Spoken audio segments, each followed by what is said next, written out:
হয়েছে। সামনে দেখতে পাচ্ছ নন্দী মহারাজ মন্দির, এটা কিন্তু মাটিতে। শিবরাত্রি আর শিবরাত্রি উপলক্ষে কিন্তু এই যে আমার পাশে দেখতে পাচ্ছ ভীষণ,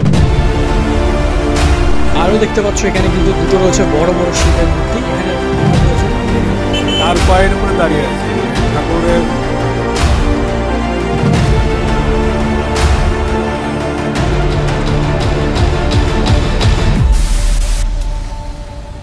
তো বন্ধুরা চলে এসেছি মালদার বুকে এই প্রথমবার মালদার সদরঘাটে। এত বড় কিন্তু প্রতিমা তোমাদের দেখাতে চলেছি।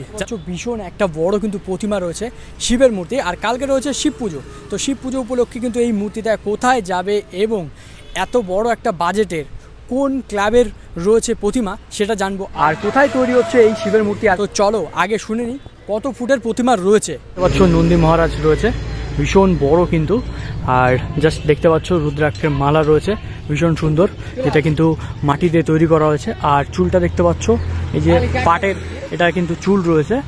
আর শিবের মাথার ওপরে দেখতে পাচ্ছ জটার ওখানে কিন্তু রয়েছে চাঁদ, বাট দুই সাইডে কিন্তু একটা উপরে সাপ রয়েছে, আর পাশে একটা গলায় কিন্তু রয়েছে। আর নীলকণ্ঠ পুরো শরীরটা দেখতে পাচ্ছ একদম কিন্তু সুন্দর লাগছে দেখতে, কিন্তু মানে খুবই সুন্দর মিষ্টি একটা মুখ রয়েছে। মানে রয়েছে দেখতে পাচ্ছ যে কতটুকু আমি রয়েছি, আর এত বড় একটা মূর্তি তৈরি হচ্ছে। আরও দেখতে পাচ্ছ এখানে কিন্তু দুটো রয়েছে বড় বড় শিবের মূর্তি, আর সেগুলোও কিন্তু রং করার কাজ চলছে প্রস্তুতি।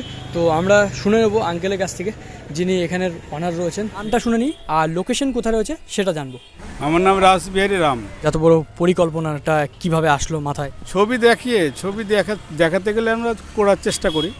হ্যাঁ, একদম ছবির অবিকল তো করতে পারি না, তো আমরা করে দেওয়ার চেষ্টা করি। কত ফুটের প্রতিমা রয়েছে একটু যদি বলেন? 15 ফুট।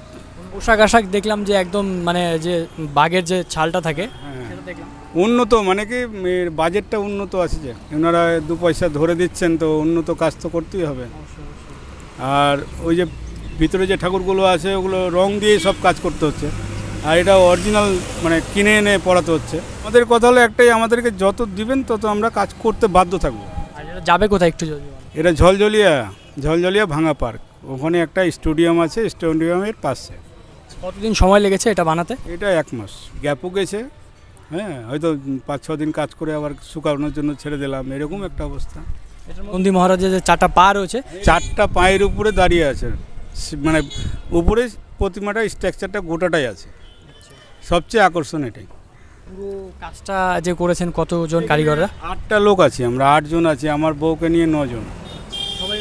সবাই মিলে কেউ রং গুলে, কেউ মাটি সানে, কেউ বাঁশ পাটায়, কেউ হয়তো আমাকে জোগাড় দেয়, এই তো নানা রকম কাজ। এর আগের এরকম বড় প্রতিমা তৈরি হচ্ছে? হ্যাঁ, আমি বড় বড় প্রতিমা করি। আমি 40 ফিট অবধি প্রতিমা করেছি। বাকি যে মূর্তিগুলো রয়েছে? একটা শাহপুরে আছে বড় প্রতিমা, আর একটা আছে বালুচরে। অন্যান্য প্রতিমা আছে অনেকগুলো আছে, সব এদিকে ওদিকে যায়।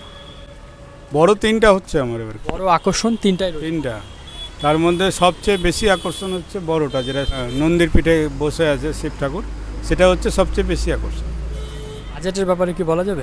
বাজেট আছে 35,000 টাকা। নন্দী মহারাজের যে 4টা পা রয়েছে, 4টা পায়ের উপরে কিন্তু এত বড় একটা মূর্তি তৈরি করা হয়েছে। জাস্ট কেমন লাগছে রিয়াকশানটা জেনে নেবো, রাস্তাঘাটে যারা দাদারা যাচ্ছে তাদের কেমন লাগছে এই প্রতিমা দেখে সেটা শুনে নেবো। চলো, প্রতিমাটা দেখে কেমন লাগছে? হ্যাঁ, ভালো লাগছে। এরকম প্রতিমা আমার ফার্স্ট টাইম দেখছি, এতটা সাহার, ভালো লাগছে। ঠিক আছে, ধন্যবাদ দাদা। কেমন লাগছে? ভালো লাগছে। মানে প্রতিমাটা দেখে এবার মালদার বুকে মনে হয় এটা সেরাই হবে এবার। আচ্ছা, হ্যাঁ, বড় সড়ো হবে, এরকম প্রতিমা তৈরি হয়নি, এবার প্রথম হয়েছে। ঠিক আছে, ধন্যবাদ। লাগছে ভাই? দারুণ, মানে ভালো লাগছে আর কি। এতদিন যেতে স্ট্রাকচার দেখেছিলাম, বুঝতে পারিনি কি হবে, তো আজকে হঠাৎ চোখে পড়লো, ঘুরে আসলাম আর কি, দারুণ লাগছে। মানে রাস্তা দিয়ে যাচ্ছিল, ঘুরে আমি এইদিকে ওখান থেকে আবার ব্যাক করে আসলাম। 4টা পা, 4টা পা, মানে 4টা পায়ের উপরে দাঁড়িয়ে আছে। দারুণ। প্রতিমাটা ছোট না, আপনি বানিয়েছেন নাকি? দারুণ হয়েছে, দারুণ। তবে আমি একটু কষ্টতে আছি, একটু জায়গার দরকার।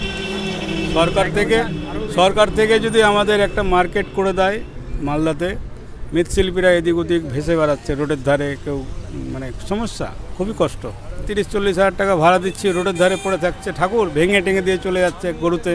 ঠাকুরের অবহেলাটা একটু কমে যায়। আর কারখানার নাম হচ্ছে শিব দুর্গা শিল্পালয়, শিল্পী রাসবিহারী রাম। Location Sadarghat station, Sadarghat.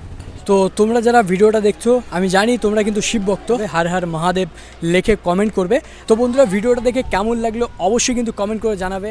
আর তোমাদের কাছে যদি ভিডিওটা ভালো লেগে থাকে তাহলে অবশ্যই কিন্তু ভিডিওটাকে শেয়ার করো। আর তোমরা কোথা থেকে ভিডিওটা দেখছো অবশ্যই কমেন্ট করে জানাবে।